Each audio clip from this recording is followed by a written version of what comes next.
A land value tax is a levy on the unimproved value of land. It is a concept that has intrigued economists for centuries.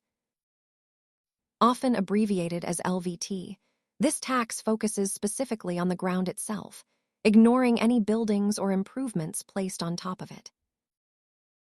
By taxing the land and not the structure, the goal is to discourage holding onto vacant or underutilized property in high-demand areas.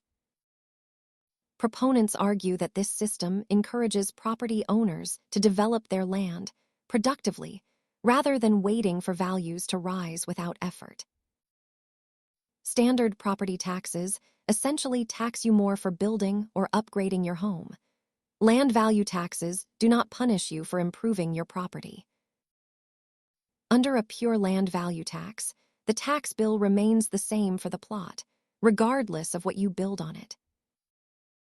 Many economists view it as a way to capture the value created by society, rather than the value created by individual labor.